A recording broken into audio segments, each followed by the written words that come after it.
reporting on the games you love by people who love to game. The MMO Reporter Network. Well, yeah, there is this one game that I'm looking forward to playing in VR, and it's absolutely not No Man's Sky. No, the thing is, the interesting thing, when I got No Man's Sky, I've got the box next to me. I got the box. The box. Ooh. So when They I'm have looking boxes? yeah, I know, right? When I put that in, I just came out of a longly dangerous trek. I actually did some exploration, so I spent a couple of days in VR, flying to the stars and exploring planets, and just doing that. And coming from that and putting the disc into my PlayStation 4 and sitting in my regular chair looking at a flat screen, I thought, this is not going to work for me. And I was pleasantly surprised that that wasn't the issue. I have no problem, it turns out, to turn back to the old fashioned way of gaming. I mean, it's just fine. What I did find is that No Man's Sky, while having very interesting ideas and amazing technological, well, the theory behind the tech is very fascinating. Mm-hmm. The actual implementation of it, to me, lacks substance. It is not. I wouldn't say it is a empty game, but for me, it is a boring game that doesn't really pay off the feeling of exploration. The thing is, the moment I go to a planet and I land and I see some creature hopping around, there is never a sense that that I look at the creature and think, wow, what an amazing discovery. It's just one of those things you scan to get your roster filled, if you're even into that. Mm-hmm. And I hop to the next planet. I see other creatures that are procedurally generated. I can actually see, after a couple of jumps, you can even see the parts getting reused, and it never feels like it is special. There is never, for me, a sense of wonder. And after 2 hours of play, I didn't feel like it really mattered if I was on one planet or the other, aside from one planet having a certain resource that the other hasn't. So it didn't feel to me like it mattered that I traveled. There are a couple of things that I really did enjoy. I mean, there is this game on iPad and iPhone called Out There, which is well, it's very similar to Faster Than Light in that you jump to sector and try to reach a certain point. It plays almost identical to Faster Than Light, but it adds a very weird and wonderful story about exploration in a unknown galaxy. And that atmosphere and the music is also something that I find in No Man's Sky, and it's very well done. And the fact that there is this mystery and this atlas or this other path that you can take, that keeps me interested for a while. And on top of that, and this is a clever thing, the language system is something I really enjoy.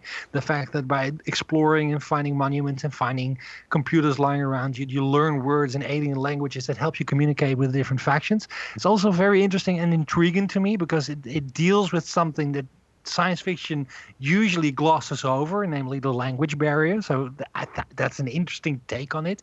But it isn't enough for me to actually feel that I'm on a journey, which should be the main reason for this game's existence. And I think one of the things, yes, the journey is important, but also the destination, especially in gaming, has to be something that is worthwhile. You want to get through this journey and have a destination, an endpoint that is worthwhile, fun, feels like an accomplishment.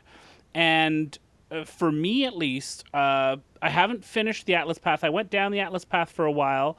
I've done a little bit of research about it. I'll talk about that in a second. I have done the Galactic Path and gone to the Galactic Core and seen what's happened there. And that's what prompted the comment last week. Because all that happens when you reach the Galactic Core, and if you remember, it was teased, we don't want to say what happens because it's mysterious and special.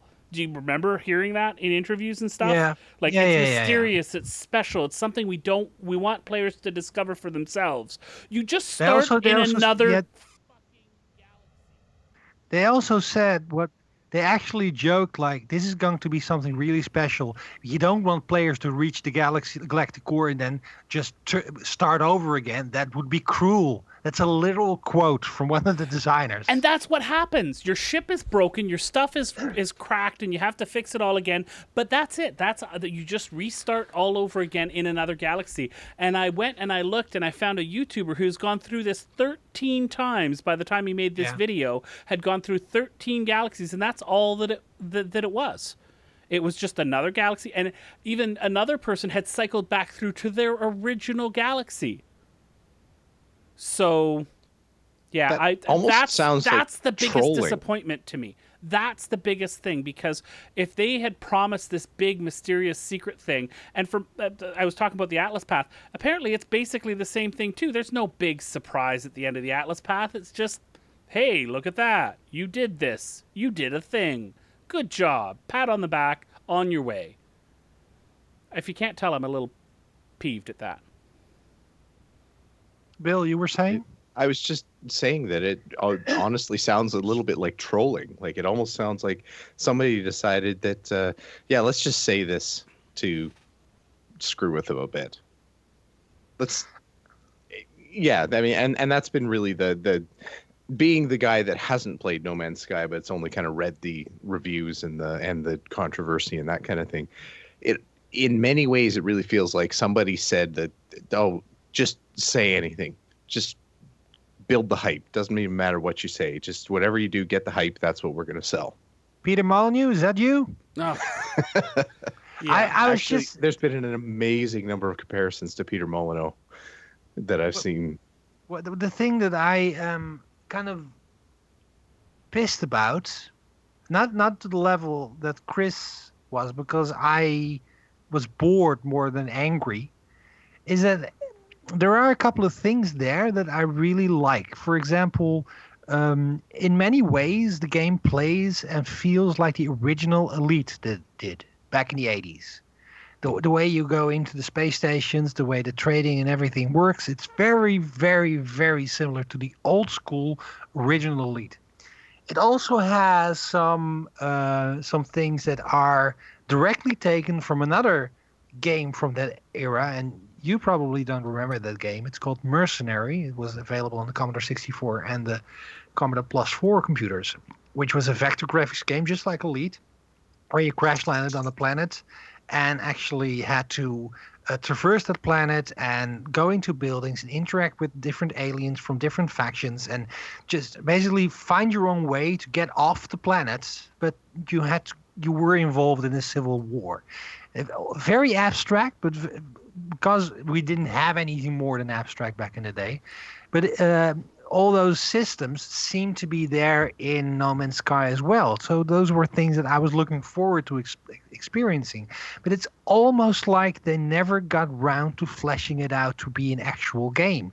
If you're going to be deconstructive about it, and I'm going to, what you do is you go to planets to shoot at stuff to get resources to get to the next planet, and that's the loop. And there isn't much more than that. Everything else seems to be there just to hide that there's nothing more. And there is no big, deep interaction with factions. There are no sides to take that have meaning. There is no sense that you are part of this universe. There is no feeling of ownership of your discoveries. And all those things matter. Because if that's not there, then the game is empty and nothing more than a screensaver or a tech demo. Yeah. First, I want to agree with you totally. Second, did you ever play Starflight? That's what this reminds me of. 80s game exploration, very similar to that. Same time as Elite. I've got No, a I question. don't know that. I've got a Looking into question. that. If this had launched like Elite did, saying, okay, there's a game here, go in here, here's what we're going to work on in the future, this is what we're working on, and they'd launched it like Elite in that sort of way, do you think you or I or the community would be as disappointed with it?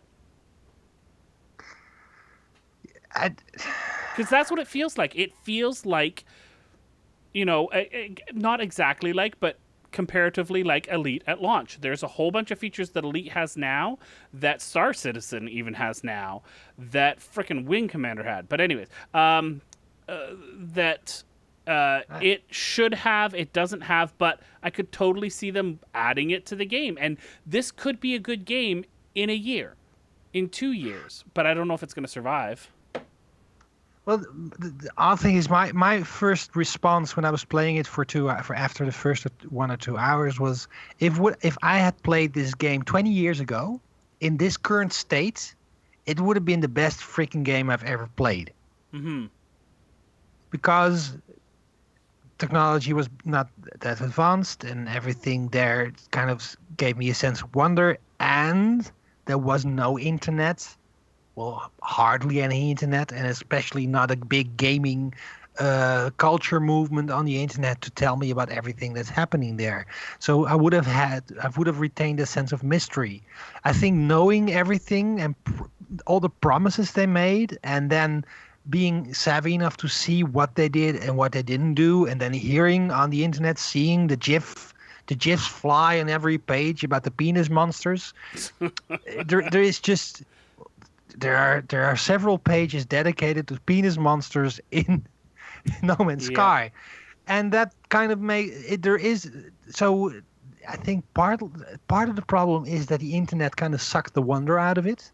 I think it's also, if this would have been a $15 or $20 surprise PlayStation Plus game, this would have been the indie sleeper hit of the year. Mm-hmm.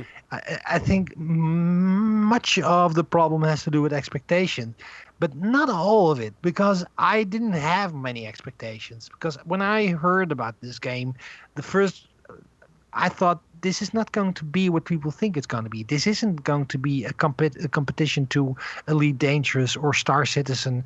This is going to be its own game. And turns out it is Fast and Light meets Journey. That's the game. And so I think many people thought this was going to be an Elite Dangerous killer, for lack of a better term, and it's not. So I don't think it has to do with launching it in early access and then building from that, because I don't think this game is ever going to be the game that you or I would want it to be. Okay. I think after hearing you say that, I'm a little more sad on the inside, and I want to just curl up into the fetal position, because I had a lot of hopes for this game. I don't think I necessarily fell onto the hype train as hard as some people did, but I was definitely sitting on there comfortably. Can you recommend this at all to players? Like our listeners who are listening now who haven't played it yet, they're looking at the price tag, they're trying to decide whether or not they're going to buy it. Is it worth their money? At full price currently, I would say no. Yeah. But it is possible that with a lot, because this is also something, if the developers turn this around and patch the hell out of this, fix the combat, make sure that faction actually do something, that we see some of the things that we saw in the trailer, like ships warping in to add to a fight. If the planets are diverse enough, you know what maybe would have fixed this game if life would have been rare. If discovery would mean a surprise, if you could go through 5 or 6 star systems with barren rocky planets, and then all of a sudden find one world with lush jungle and some amazing creatures, because I think that is what then it is a discovery. Yeah. Now it seems like it is a random creature generator, and I hate to invoke this, but it is so much like what happened to Spore. Oh, I knew you were going there. Mm-hmm. And Yeah, and I can honestly say I made this comparison before I read that everybody's making this comparison, but it's so, and it isn't because this game is as bad as Spore, or even that Spore was the most horrible game ever. It is about all the management of expectations and not delivering on what you promise and especially what people imagine it to be. When I first saw Spore, I thought, okay, this sounds interesting, but I wonder how it plays, because I can't see these things fit together. So if they solve that, it's going to be cool. If they don't, I have no idea what's going to be. And I had the exact same feeling with No Man's Sky. What is this going to be? And what it turned out to be was actually well, we've covered that. It's not Yeah. Star Citizen. It's not Elite Dangerous. I think that I will just add one little caveat. If the idea of getting in a ship and exploring some procedurally generated star systems, planets, and procedurally generated life, and going around and gathering the same stuff on every planet to make stuff and just kind of exploring like that, if that sounds like fun to you, you might enjoy it. I see on the subreddit all the time people who enjoy it. They talk about all the exploration they're doing, running around. I had a heck of a time, and I shared a video on YouTube of falling to the center of a planet. That was a glitch, but I still had fun digging out this, skyscraper-sized chunk of ore deep into the earth, probably 100 feet down into the earth, so far down that I used my grenade launcher and accidentally went to the middle of the earth, and then may have continued to use my grenade launcher to bring that rend into the planet core up to the surface of the planet for animals to fall into. Well, a game like this, allowing you to have your own fun is a good thing. Mm-hmm. That's just Yeah. fine. So I just wanted to add that caveat. I think I agree with you. I can't recommend this to a lot of people. I think there's just there's too much fun missing from the game, and too little communication going out of the developer. I haven't really heard anything. No interviews, no discussions, no comments, no posts, no nothing at all. And I know that we haven't hit on all the issues that a lot of people are having. There's way more than what we've talked about. PC launch was a mess, just technically, right? There was tons of issues on PC. So, yeah, I know that we're not hitting on everything, but thanks for watching the video, everybody. Don't forget to check out all the other podcasts at MMOReporter.com or by clicking on any of the links here. And please check out our Patreon campaign at patreon.com/MMOReporter. Thanks, everyone, and see you in game.